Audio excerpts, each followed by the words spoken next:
Nine സ്റ്റോക്കിലേക്ക് ഒരിക്കൽ കൂടി സ്വാഗതം. അമലിൻ്റെ ഭീഷണി കോള് വന്നതോടുകൂടി ബബിതയുടെ എല്ലാ ശക്തിയും ചോർന്ന പോലെയായിപ്പോയി. താനൊരു കാലത്ത് അച്ഛനെയും അമ്മയെയും എന്നും അനുസരിക്കാതെ നടന്നതിൻ്റെ ഫലമാണ്.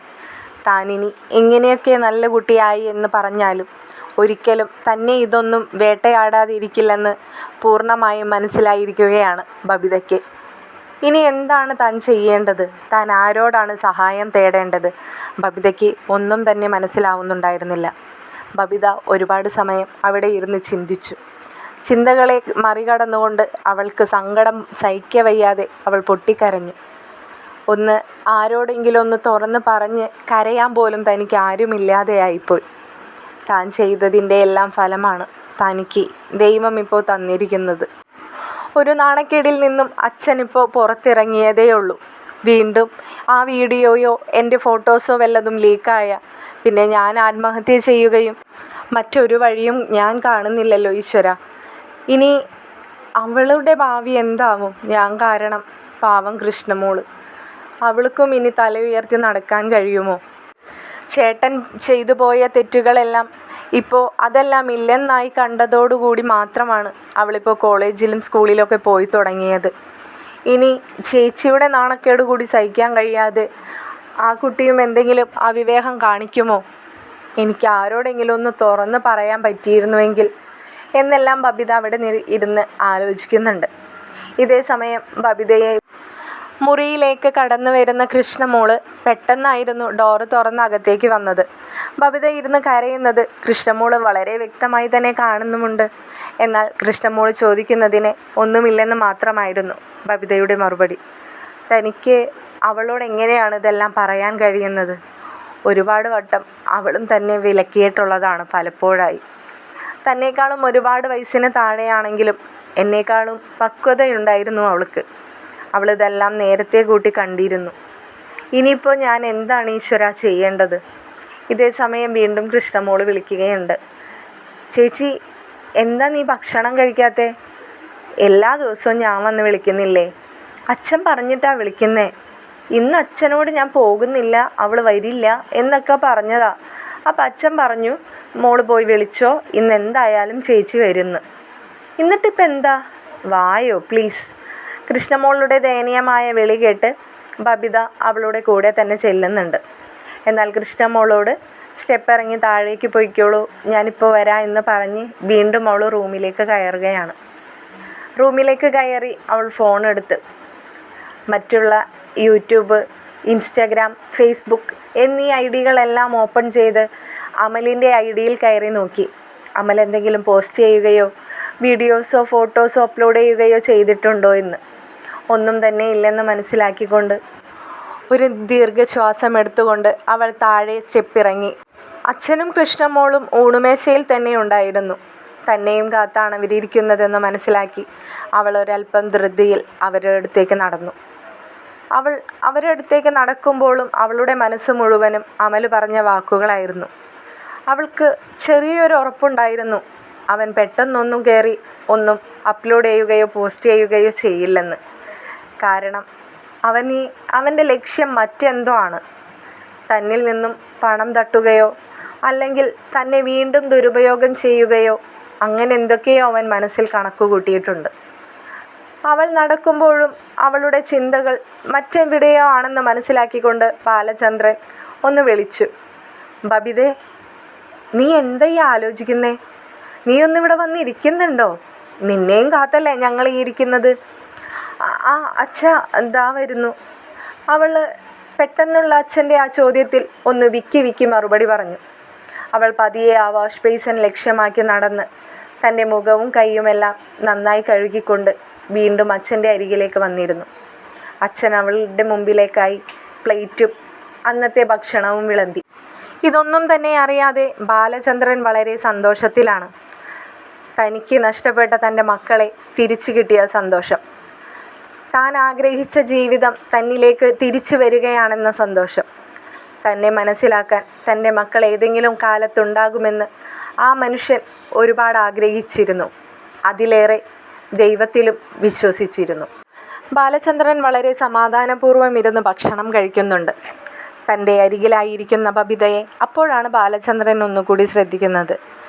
ബബിതേ, നീ എന്താ ഈ ആലോചിച്ചുകൊണ്ടിരിക്കുന്നേ? നിൻ്റെ മുമ്പിൽ വിളമ്പിയ ഭക്ഷണം നീ അറിഞ്ഞില്ലാന്നുണ്ടോ? ഇത്രയും സമയമായിട്ടും നീ അതിൽ നിന്നും ഒരു വറ്റുപോലും നിൻ്റെ വായിലേക്ക് കൊണ്ടുപോയിട്ടില്ല. നീ അതിൽ തന്നെ ഇരുന്ന് താളം പിടിക്കുകയാണ്. കുറച്ച് മുമ്പ് വന്ന് എന്നോട് സംസാരിച്ചു പോയ ആളെ അല്ലല്ലോ ബബിതേ നീ. നിനക്ക് എന്താ പറ്റിയത്? എന്തെങ്കിലും ഉണ്ടെങ്കിൽ നീ തുറന്ന് പറയേ, നിൻ്റെ മനസ്സിൽ അങ്ങനെ വെച്ചിരിക്കാതെ. ബാലചന്ദ്രൻ്റെ ആ ചോദ്യത്തിന് മുമ്പിൽ ഒന്ന് പതറി എങ്കിലും ബബിത തിരിച്ചു പറഞ്ഞു, ഇല്ല അച്ഛാ, ഒന്നുമില്ല. ഞാൻ വെറുതെ എന്തോ ഇങ്ങനെ പഴയ കാര്യങ്ങളൊക്കെ മനസ്സിലേക്ക് വന്നപ്പോൾ. എന്തിനാ അങ്ങനെ? കുറച്ച് മുമ്പ് നീ എന്നോടെല്ലാം പറഞ്ഞു പോയതല്ലേ. അതുവരെ ഇല്ലാത്ത എന്ത് ചിന്തകളാണിപ്പോൾ നിൻ്റെ മനസ്സിലേക്ക് കടന്നു വന്നത്? ഒന്നും വേണ്ട മോളെ, നീ ഒന്ന് സമാധാനമായിട്ടിരിക്കേ. എല്ലാം കഴിഞ്ഞു പോയി, അങ്ങനെ വിചാരിച്ചാൽ മതി. എന്നാൽ കൃഷ്ണമോൾക്ക് ബബിതയുടെ നേരെ എന്തൊക്കെയോ സംശയങ്ങൾ തോന്നുന്നുണ്ടായിരുന്നു. കൃഷ്ണമോള് ബബിതയെ വിളിക്കാനായി മുറിയിലേക്ക് ചെല്ലുമ്പോൾ ഇരുന്ന് കരയുകയായിരുന്നല്ലോ. അതെല്ലാം കൃഷ്ണമോളുടെ മനസ്സിലേക്ക് കടന്നു വരുന്നുണ്ടായിരുന്നു. കൃഷ്ണമോൾ പതിയെ അച്ഛനോട് പറഞ്ഞു, അച്ഛാ, ചേച്ചിയെ ഞാൻ റൂമിലേക്ക് ചെല്ലുമ്പോൾ ഇരുന്ന് കരയുമായിരുന്നു. ഞാൻ എന്താന്ന് ചോദിച്ചപ്പോൾ ഒന്നുമില്ലെന്ന് പറഞ്ഞു. ഇപ്പോഴും അച്ഛനും ശ്രദ്ധിച്ചതല്ലേ? ചേച്ചിക്ക് എന്തോ പ്രശ്നം പറ്റിയിട്ടുള്ള പോലെ തോന്നുന്നില്ലേ? അച്ഛൻ തന്നെ ഒന്ന് ചോദിച്ചോളൂ കേട്ടോ. ഏയ്, അതൊന്നുമില്ല മോളെ. എന്നോട് എല്ലാം പറഞ്ഞതല്ലേ അവളീ പറഞ്ഞ പോലെ എന്തെങ്കിലും ചിന്തകളൊക്കെ മനസ്സിലേക്ക് കടന്നു വന്നിട്ടുണ്ടാകും. മനുഷ്യന്മാരല്ലേ, എല്ലാം മറന്നു എന്ന് ശ്രമിച്ചാലും അല്ലെങ്കിൽ എല്ലാം മറന്നു എന്ന് നടിച്ചാലും ഓർമ്മകളൊക്കെ മനസ്സിൽ തന്നെ കിടക്കാതിരിക്കില്ലല്ലോ. എല്ലാം ശരിയാകുമെന്ന് അവരോട് പറഞ്ഞുകൊണ്ട് ബാലചന്ദ്രൻ ആ തീന്മേശയിൽ നിന്നും എഴുന്നേറ്റ് പോയി. കൃഷ്ണമോള് ബബിതയോടായി പറഞ്ഞു, ചേച്ചി, അച്ഛൻ പറഞ്ഞ പോലെയാണ് കാര്യങ്ങളെന്ന് എനിക്ക് തോന്നുന്നില്ല. നിൻ്റെ മനസ്സിൽ മറ്റെന്തൊക്കെയോ കിടക്കുന്നുണ്ട്. നീ ഇനിയും അതെല്ലാം മറച്ചു വെക്കരുത് കേട്ടോ. എന്തെങ്കിലും ഉണ്ടെങ്കിൽ നീ തുറന്നു തന്നെ പറഞ്ഞോ. ഇവിടെ ഇപ്പോൾ അച്ഛനും ഞാനും നീയും എല്ലാം ഒന്നല്ലേ. നിൻ്റെ കൂടെ എല്ലാവരും ഉണ്ടാവും. നീ അങ്ങനെ തന്നെ വിചാരിക്കണം കേട്ടോ. നീ വെറുതെ മനസ്സിൽ ഓരോന്നിട്ട് വെച്ചിട്ട് വെറുതെ ടെൻഷൻ അടിക്കാൻ നിൽക്കണ്ട എന്ന് പറഞ്ഞുകൊണ്ട് കൃഷ്ണമോളും അവിടെ നിന്ന് എഴുന്നേൽക്കുകയാണ്. ബബിത പതിയെ അവളുടെ പ്ലേറ്റ് എടുത്ത് കൃഷ്ണമോളുടെ ഒപ്പം കിച്ചണിലേക്ക് നടന്നു. കിച്ചണിൽ ചെന്ന് പാത്രങ്ങളെല്ലാം കഴുകുന്നതിനിടയ്ക്ക് കൃഷ്ണമോളോടായി ബബിത ചോദിച്ചു, കൃഷ്ണേ, എനിക്ക് എന്തെങ്കിലും ഒരു തെറ്റ് പറ്റിപ്പോയി എന്ന് അറിഞ്ഞാൽ അച്ഛൻ എങ്ങനെയായിരിക്കും പ്രതികരിക്കുക? അതിപ്പോൾ എന്ത് തെറ്റാ പറ്റിയതെന്നറിയാതെ ഞാനിപ്പോൾ എങ്ങനെ പറയാനാ? എടി, അങ്ങനെയല്ല, ഇപ്പോൾ അമ്മലിനായിട്ടുള്ള റിലേഷനൊക്കെ. ഓ, അതാണോ? അതൊന്നും ഓർത്ത് ടെൻഷൻ അടിക്കണ്ട കേട്ടോ. അതൊക്കെ അച്ഛനെ ആദ്യമേ അറിയുന്നതാ. പിന്നിപ്പോൾ നീ അങ്ങനെയൊന്നും ഇല്ലെന്നും അച്ഛൻ്റെ മകളായിട്ട് സന്തോഷത്തോടു കൂടി ജീവിക്കാൻ പോവാന്നൊക്കെ പറഞ്ഞപ്പോൾ അച്ഛൻ വളരെ സന്തോഷത്തിലാണ്. അതല്ലേ, അച്ഛൻ്റെ മുഖം നീ ശ്രദ്ധിച്ചില്ലേ? അതൊക്കെ അച്ഛന് നേരത്തെ അറിയാടി. അച്ഛനോട് അലീന ചേച്ചി പറഞ്ഞിട്ടുള്ളതാ. നീ എന്തൊക്കെയാണ് ഇവിടെ കിടന്ന് കാട്ടിക്കൂട്ടിയിരുന്നത്? ചേച്ചിയുടെ മുമ്പിലൊക്കെ വെച്ചിട്ട്, ഒരു ചേച്ചിമാരെ മുമ്പിലൊക്കെ വെച്ച് കാട്ടിക്കൂട്ടാവുന്ന കാര്യമാണോ നീ ചെയ്തത്? കൃഷ്ണേ, ഒന്നാമത്തെ ഞാൻ ദേഷ്യം വന്നിരിക്കുകയാണ്. അതിൽ കൂടെ അവളുടെ കാര്യം എന്തിനാ നീ നമുക്കിടയിലേക്ക് വലിച്ചഴക്കുന്നത്? അതും എനിക്കിഷ്ടമില്ല എന്ന് അറിഞ്ഞുകൊണ്ട് തന്നെ. അയ്യോ, ഞാൻ അങ്ങനെയൊന്നും പറഞ്ഞതല്ല. ഞാനോ ഓരോ അവസ്ഥകൾ പറഞ്ഞപ്പോൾ അങ്ങനെ ആ പേര് പറയേണ്ടി വന്നു. അപ്പോൾ അതിന് പകരം എക്സ് എന്നൊക്കെ പറയാൻ പറ്റുമോ? കൃഷ്ണമോള് ബബിതയെ കളിയാക്കിക്കൊണ്ട് വീണ്ടും അവൾ ആ പാത്രങ്ങളെല്ലാം കഴുകി വെക്കുകയാണ്. വീണ്ടും ബബിത കൃഷ്ണമോളോടായി ചോദിച്ചു, കൃഷ്ണേ, എനിക്ക് എന്താന്ന് വെച്ചാൽ പറഞ്ഞോ. എടി, എനിക്ക് നിന്നോട് ഒരു കാര്യം സംസാരിക്കാനുണ്ട്. പക്ഷേ നീ അത് അച്ഛനോട് പറയുമോ? അച്ഛനോട് പറയാൻ വേണ്ടിയിട്ടാണ് പറയുന്നതെങ്കിൽ പറയാം. അതല്ല, അച്ഛനോട് പറയാൻ പാടില്ലാത്ത കാര്യമാണെങ്കിൽ എന്നോട് പറയാതിരിക്കുന്നതായിരിക്കും നല്ലത്. കാരണേ, ഞാൻ അച്ഛനോട് പറഞ്ഞു. അയ്യോ എടി, എനിക്ക് അച്ഛനോട് പറയണ്ടെന്നല്ല, ഞാൻ എങ്ങനെയാണ് അത് പ്രതികരിക്കേണ്ടതെന്നോ അല്ലെങ്കിൽ അതിനെ തരണം ചെയ്യേണ്ടതെന്നോ ഒന്നും എനിക്ക് മനസ്സിലാവുന്നില്ല. എനിക്കതൊന്ന് സംസാരിക്കാൻ എനിക്കൊരാളില്ലാത്തതുകൊണ്ടാണ് കൃഷ്ണേ. കൃഷ്ണ ബബിതയുടെ മുഖത്തേക്ക് നന്നായിട്ടൊന്ന് നോക്കി. ഉണ്ട്, അവളുടെ മുഖത്ത് വല്ലാത്തൊരു ഭയം കടന്നുകൂടിയിട്ടുണ്ട്. ഇത്രയും നാളും താൻ കണ്ട ആ ബബിതയല്ല ഇപ്പോൾ. എന്തെന്നില്ലാത്തൊരു ടെൻഷനൊക്കെയുണ്ട്. കൃഷ്ണമോള് ഒന്നുകൂടി ബബിതയുടെ അടുത്തേക്കായി നിന്നുകൊണ്ട് ബബിതയോട് പറഞ്ഞു, ചേച്ചി, ഞാനേ നിന്നെ എടിയെന്നും ചേച്ചിയെന്നും ഒക്കെ വിളിക്കുമെങ്കിലും എനിക്ക് നീ എപ്പോഴും ചേച്ചി തന്നെയാട്ടോ. നീയല്ലേ എന്നോട് വല്ലാത്തൊരകൽച്ചയൊക്കെ കാണിച്ചിരുന്നത്. നിനക്ക് എന്തെങ്കിലും വിഷമമുണ്ടായാൽ എന്നോടത് പറയുന്നതിൽ നീ എന്തിനാ ഇങ്ങനെ ഭയക്കുന്നേ? എന്താ നിൻ്റെ പ്രശ്നം? ബബിതയ്ക്ക് വല്ലാത്ത സന്തോഷം തോന്നി കൃഷ്ണമോളുടെ ആ വാക്കുകൾ കേട്ട്. ബബിത പറഞ്ഞു, നമുക്ക് ഇവിടെയൊക്കെ ക്ലീൻ ആക്കിയിട്ടിട്ട് പെട്ടെന്ന് റൂമിലേക്ക് പോയാലോ? ആ, പോവാലോ. പിന്നെ വല്ലാതെ ഒന്നും ക്ലീൻ ആക്കണ്ട. നമ്മൾ റൂമിലേക്ക് പോയി കഴിയുമ്പോഴേ ഒരാൾ പതിയെ വന്നിരുന്ന് ഭക്ഷണം കഴിക്കുന്നത് കാണാം. ആര്? അമ്മ. അല്ലാതാരാ?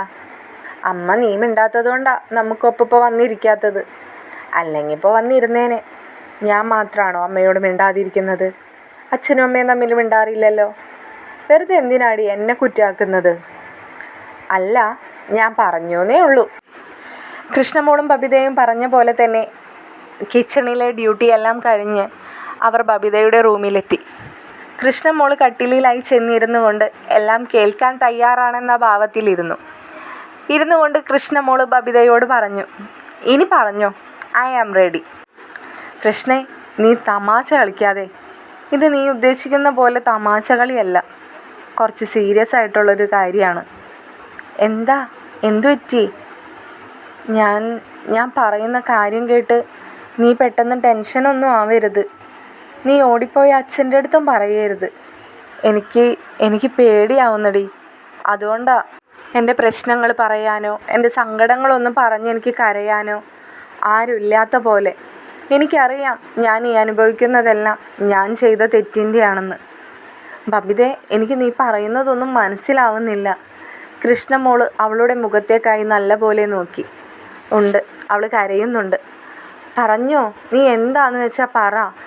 കൃഷ്ണമോളുടെ ആ വാക്കുകൾ കേട്ട് ബബിത പറഞ്ഞു, അമൽ എന്നെ ഭീഷണിപ്പെടുത്തിക്കൊണ്ടിരിക്കുകയാണ് കൃഷ്ണേ. എന്ത് പറഞ്ഞ്?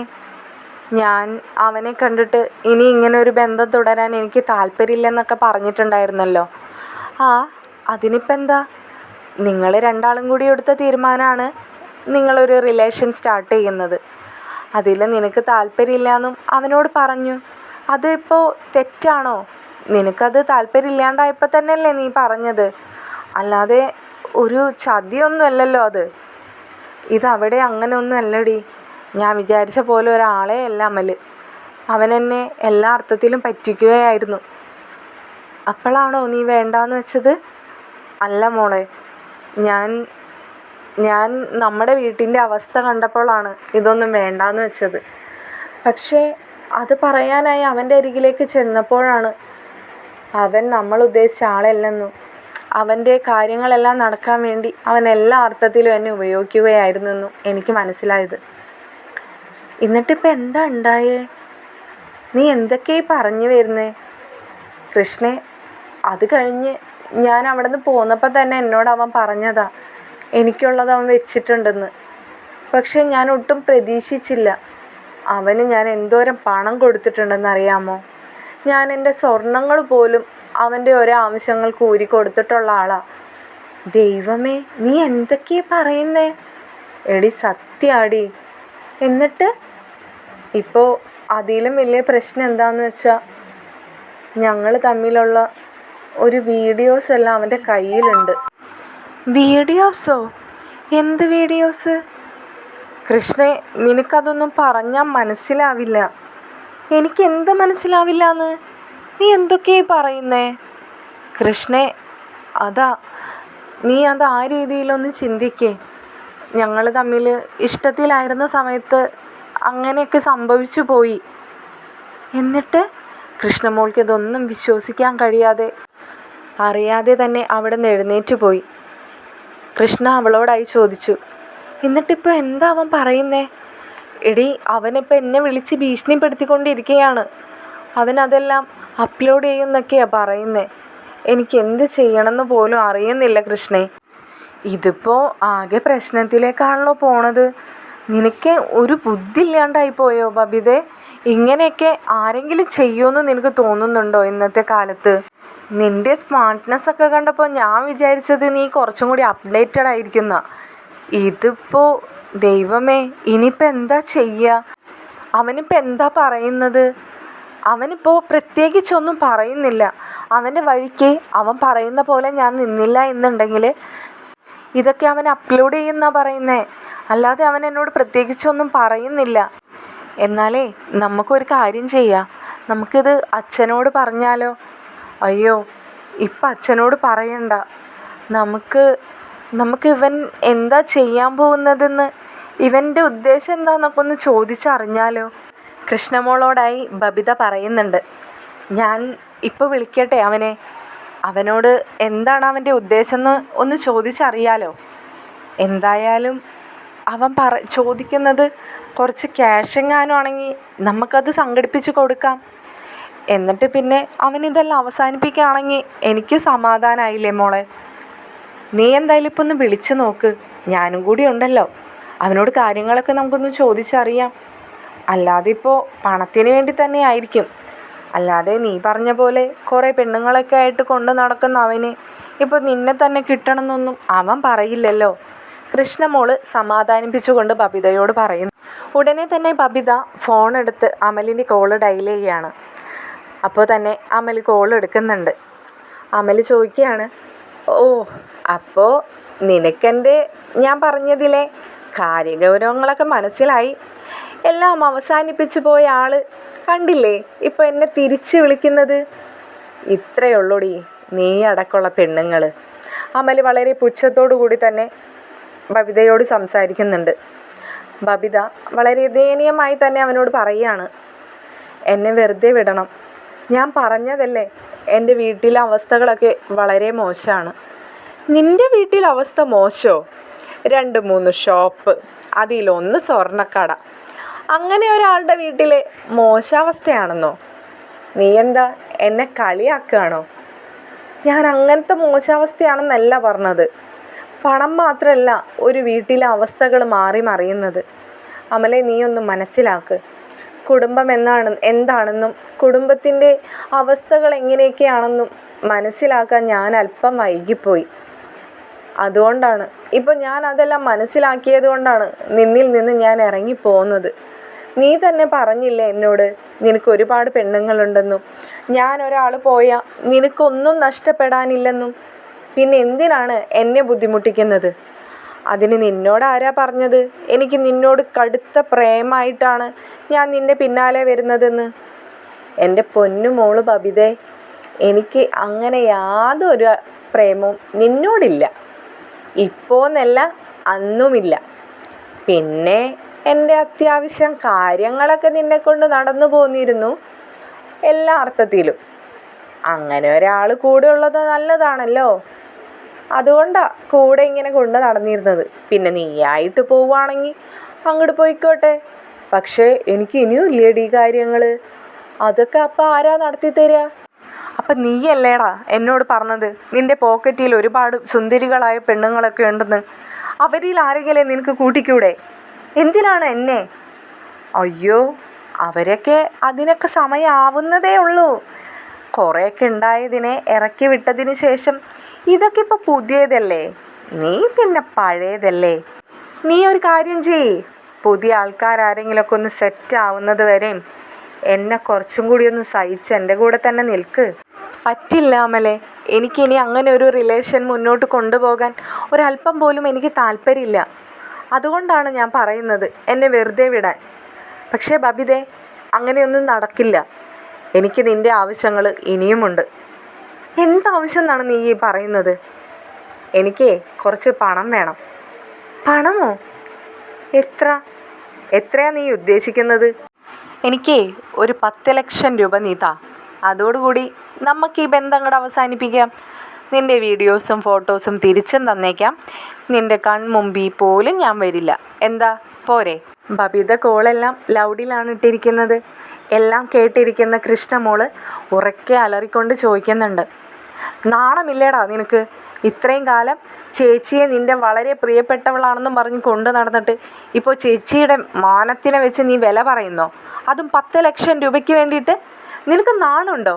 ഞങ്ങളുടെ അച്ഛനോട് ഇത് പറഞ്ഞിട്ടുണ്ടെങ്കിലുണ്ടല്ലോ, നിന്നെ അവിടെ നിന്ന് തൂക്കിയെടുത്ത് കൊണ്ടുപോകാൻ അച്ഛനെ അറിയാൻ പാടില്ലാഞ്ഞിട്ടല്ല. എന്നാൽ അമൽ ഒട്ടും പ്രതീക്ഷിക്കാതെ ആയിരുന്നു മറ്റൊരു ശബ്ദം കേട്ടത്. ഇത് കേട്ട ബബിതയും കൃഷ്ണമോളെ ഒതുക്കി നിർത്താൻ ശ്രമിക്കുന്നുണ്ട്. ബബിതയും പ്രതീക്ഷിച്ചതല്ല കൃഷ്ണമോൾ ഇങ്ങനെ പ്രതികരിക്കുമെന്ന്.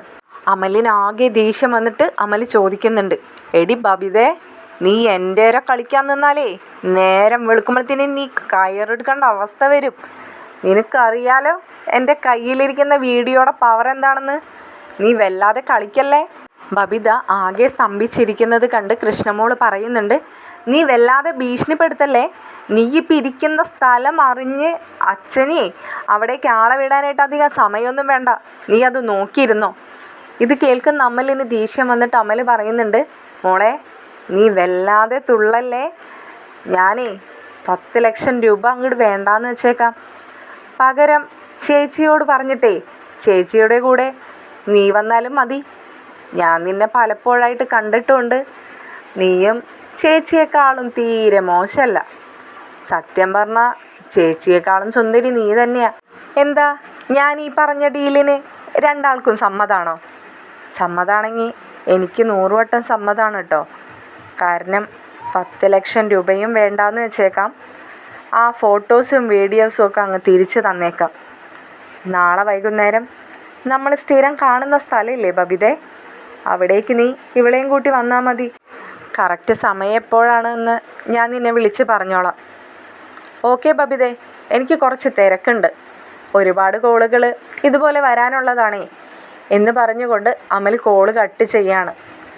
അമലിൻ്റെ വളരെ മോശമായ സംസാര രീതികളെല്ലാം കേട്ട് കൃഷ്ണമോൾ പോലും നടുങ്ങി നിന്നുപോയി. കൃഷ്ണമോൾ ബബിതയോട് പറയുന്നുണ്ട്, ചേച്ചി ഇത് ഞാൻ വിചാരിച്ച പോലെ ഒരു തമാശ കളിയൊന്നുമല്ല. അവനിത് തമാശ കളിക്കുന്നതുമല്ല. അവൻ ചേച്ചി പറഞ്ഞതിനേക്കാളും വളരെ മോശമാണ്. ചേച്ചി ഇതിനെ ഒരു പോംവഴി കണ്ടില്ല എന്നുണ്ടെങ്കിൽ എന്തെങ്കിലും ഒരു വഴി വേറെ കാണേണ്ടിയിരിക്കുന്നു. അതായത് ഞാൻ പറയുന്നത്, നമുക്ക് അച്ഛനോടോ മനുവേട്ടനോടോ രോഹിത്തേട്ടനോടോ ഒക്കെ പറയാം. അവരെന്തായാലും നമ്മളെ സഹായിക്കാതിരിക്കില്ല. ചിലപ്പോൾ നിന്നെ ഒന്ന് അടിച്ചേക്കാം, അല്ലെങ്കിൽ നിന്നെ ഒരുപാട് വഴക്ക് പറഞ്ഞേക്കാം. അതൊക്കെ നീ സഹിച്ചല്ലേ പറ്റൂ. നീ ചെയ്തു വെച്ച തെറ്റല്ലേ. നീ കേട്ടതല്ലേ അവൻ്റെ സംസാര രീതികൾ. അവൻ അത്രയും മോശമാണ്. ബബിത കരഞ്ഞുകൊണ്ട് തന്നെ കൃഷ്ണമോളോട് പറയുന്നുണ്ട്, വേണ്ട, അച്ഛൻ എന്നെ സ്നേഹിച്ച് തുടങ്ങിയതേ ഉള്ളൂ. ഇനി എനിക്ക് വയ്യ അച്ഛൻ്റെ വെറുപ്പ് സമ്പാദിക്കാൻ. വേണ്ട ബബിതേ, വേറെ എന്തെങ്കിലും ഒരു വഴി നീ പറ, ഞാൻ അതുപോലെ ചെയ്യാം. ഇവിടെ ആരും അറിയാതെ തന്നെ ആരെങ്കിലും ഗുണ്ടകളെ കണ്ടിട്ട് അവൻ്റെ കയ്യും കാലും ഒടിച്ചിടാൻ പറഞ്ഞാലോ? നീ എന്തൊക്കെയാണ് ബബിതേ ഈ പറയുന്നത്? അതൊന്നും നമ്മളെ കൊണ്ട് നടപ്പിലാവുന്ന കാര്യമല്ല. നടക്കുന്ന കാര്യമാണ് ഞാൻ ഈ പറഞ്ഞത്. നമുക്ക് സംസാരിക്കാമെന്ന് അച്ഛനോട്. വേണ്ട കൃഷ്ണമോളെ, പ്ലീസ്, ഞാൻ പറയുന്നത് നീ ഒന്ന് മനസ്സിലാക്ക്. കൃഷ്ണമോൾ കുറച്ച് സമയം നിശബ്ദമായി നിന്നതിന് ശേഷം ബബിതയോട് പറയുകയാണ്, ബബിതേ, പിന്നെ നിന്നെ സഹായിക്കാൻ പറ്റുന്ന ഒരാൾ അത് അലീന ചേച്ചി മാത്രമാണ്. നീയൊന്ന് മനസ്സ് വെച്ചാൽ നമുക്കത് നിസ്സാരമായിട്ട് ചേച്ചി അത് നിന്നെ അതിൽ നിന്ന് രക്ഷിച്ച് തരും. നിനക്കറിയാലോ, ആരൊക്കെ എങ്ങനെയൊക്കെ ശ്രമിച്ചിട്ടും നമ്മുടെ രോഹിത്തേട്ടനെ ആ കേസിൽ നിന്നും ഊരിക്കൊണ്ടു പോരാൻ ചേച്ചിക്ക് മാത്രമേ പറ്റുള്ളൂ. അത് ചേച്ചിയിലൊരു ദൈവത്തിൻ്റെ ഒരു സത്യം ഉള്ളത് കൊണ്ടാണ്. അത് വേണ്ട, എനിക്ക് അവളുടെ സഹായമൊന്നും വേണ്ട. എന്നാൽ നീ എന്താന്ന് വെച്ചാൽ ചെയ്യേ. കൃഷ്ണമോൾക്ക് ദേഷ്യം വന്നിട്ട് ബബിതയോട് പറഞ്ഞുകൊണ്ട് റൂമിൽ നിന്ന് പുറത്തേക്ക് ഇറങ്ങാൻ പോവുകയാണ്. ഇതേ സമയം ബബിത കൃഷ്ണമോളുടെ കയ്യിൽ കടന്ന് പിടിക്കുന്നുണ്ട്. എന്നെ തനിച്ചിട്ട് പോവരുത്. എനിക്കിപ്പോൾ എൻ്റെ വിഷമങ്ങൾ പറയാൻ എനിക്ക് നീ മാത്രമേ ഉള്ളൂ. എന്തെങ്കിലും ഒന്ന് പറഞ്ഞിട്ട് പോ നീ. അതാ ഞാൻ പറഞ്ഞത്, ഇപ്പോൾ ചേച്ചിക്ക് മാത്രമാണ് നമ്മളെ സഹായിക്കാൻ കഴിയാന്ന്. അല്ലാതെ നമ്മളെ ആരാണ് സഹായിക്കുക? ആരോട് പറയാനും നീ സമ്മതിക്കുന്നില്ല. പിന്നെ ഇപ്പോൾ ഞാനിനി ആരെയാണ് പറഞ്ഞു തരേണ്ടത്? ഞാൻ പറഞ്ഞില്ലേ, ചേച്ചി വിചാരിച്ചാൽ എന്തെങ്കിലും ഒരു വഴി കാണും. ആദ്യം നിന്നെ ചീത്ത പറയായിരിക്കും, കാരണം ചേച്ചിക്ക് അറിയാവുന്നതായിരുന്നല്ലോ അമലിനെ കുറിച്ചെല്ലാം. അതൊക്കെ നീ കുറച്ച് കേട്ട് നിന്നാൽ മതി. നീ എൻ്റെ ചേച്ചിയാണെന്ന് മാത്രം വിചാരിച്ചാൽ മതി. നിന്നെ ഈ പ്രശ്നത്തിൽ നിന്നൊന്ന് മാറ്റി കിട്ടാൻ വേണ്ടിയിട്ടാണ് ഞാൻ ഈ പറയുന്നത്. ഞാൻ സംസാരിച്ചോളാം ചേച്ചിയോട്, നീ കൂടെ നിന്നാൽ മതി ബബിതേ. ചേച്ചി വിചാരിച്ചാലേ ഈ പ്രശ്നത്തിൽ നിന്ന് നമ്മളെ മാറ്റി കൊണ്ടുവരാൻ പറ്റുള്ളൂ. നീ അതൊന്ന് മനസ്സിലാക്ക്. കൃഷ്ണമോൾ അത്രയൊക്കെ പറയുമ്പോൾ ബബിതയ്ക്കും അത് ശരിയാണെന്ന് തോന്നുകയാണ്. കൃഷ്ണമോൾ പറയുന്നതിനെല്ലാം ബബിത അവസാന നിമിഷം സമ്മതം മൂളുകയാണ്. കൃഷ്ണമോൾ അലീനയെ വിളിക്കാനായി ഫോൺ എടുക്കുന്നുണ്ട്. തുടർന്നുള്ള എപ്പിസോഡുമായി ഉടൻ തന്നെ ഈ ചാനലിലൂടെ വരുന്നതായിരിക്കും. വീഡിയോസ് നിങ്ങൾക്ക് ഇഷ്ടപ്പെടുന്നുണ്ടെങ്കിൽ ചാനൽ ലൈക്ക് ചെയ്യാനും സബ്സ്ക്രൈബ് ചെയ്യാനും അഭിപ്രായങ്ങൾ കമൻറ്റിൽ അറിയിക്കാനും മറക്കരുതേ. നന്ദി. ശുഭരാത്രി.